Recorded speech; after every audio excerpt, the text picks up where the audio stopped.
Thanks for inviting me. Please have a seat. Oh, thank you. Obviously today I'm just going to be asking you a few questions, and I'm just going to take some notes as well as some observations. So, just a few things first. Why should we, what actually attracted you to our company? I think we've been an international organisation. I think that's kind of what appealed to me first of all. And I think because it's kind of a well-known company as well. You know, if you mention the name, everyone's heard of it. So that's kind of what appeals to me really. And it's good to work for a big organisation. You know, my work history really is working on kind of for smaller companies really. So I would like to work for a big organisation, kind of, really get my teeth stuck into the work. Okay, so why do we feel we should hire you?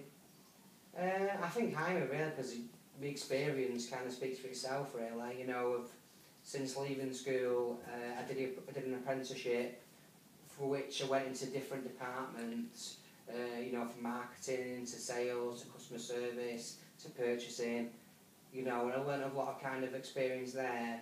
After that, I've had various different job roles, and each one I've kind of learned from it. Within my career, I've been promoted 3 times within 3 separate companies, which I think alone proves that, I do work hard, I'm very professional, and, in saying that, that's why managers have noticed me from other members of staff, and have been promoted. Okay. How would you describe the best boss that you've ever reported to? I think the best kind of boss to me is somebody who gives you work to do and leaves you to do it. So you get a structure really of what you need to do, when it's got to be done by, what information they want in that kind of task, and you're left to do it. I think that's the main thing.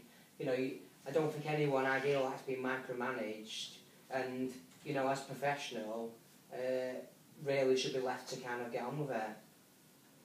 Okay. Fitting on from that last question, with your best boss, what do you think made your relationship with that particular person work? I think the fact that I did get on with it, it was the fact that they gave me this work that said, I want you to do this task, I want it to be done on this date, at this time, this is what it needs to include, this is the people you need to speak to get this information, and they left me to it, and you couldn't really ask for more than that because they trust in you to kind of do it without, like I said, micromanaging you. Okay. So what actually motivates you within a role? I think what motivates me is kind of being left to do the role yourself, having your own initiative to kind of, I suppose, steer the role on how you think it needs to be done, and leaving you to it, really. I think that's kind of motivating. I think for me, it's self-motivation. It's to think, I've got this deadline, this date, this time, and how I'm going to achieve that. And I work best by doing that, by saying, it's up to you when you do it, kind of get on with it. Okay. So, I know this is a little bit of a silly question, but it's kind of the one that we feel as though we most need to know, and how you see yourself, if we were to, obviously employ you as a member of our team. Okay. Where do you think you could see yourself in 5 years' time? Obviously, it is with applying for a manager's role within our organisation. I would like to see a more senior manager. I mean, 5 years isn't that long a time really. So if you'd say 10 years, I'd like to become a director.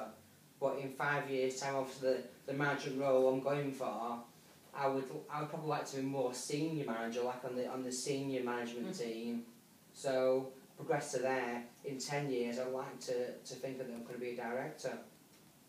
Okay. And how customer focused are you? Because obviously our company, does deal with quite a lot of national customers, and on some occasions quite a lot of international customers. So how do you feel about that? I think I'm very customer focused. The majority of my previous roles, in fact for all of them, have been a mix of kind of, I did involve customer service, whether even if it's not external customers, it's involved internal customers, and I've always kind of made that, you know, my main focus to make sure people are happy, as in customers, whether internal or external. You know, to me I treat them all the same and offer the same high level of customer service. Okay. Do you feel that there was maybe a time where you had to deal with a particularly awkward customer, and how did you deal with the situation? I mean, again, I think customers can be awkward on both levels, where it's both internal and external. But I'm a very calm, patient person, so if I can't deliver a service, I do always explain the reason why, and where I can offer an alternative. I would never say, no, I can't do that, that's that. I'm always very patient, very calm, and descriptive in the way I'm describing things. Okay, I think that's probably about it. So obviously you can expect to hear with us within the next couple of days, because obviously I've got a couple more interview leads to see. So I'd like to thank you for coming in today. Yeah, thank you. Very much.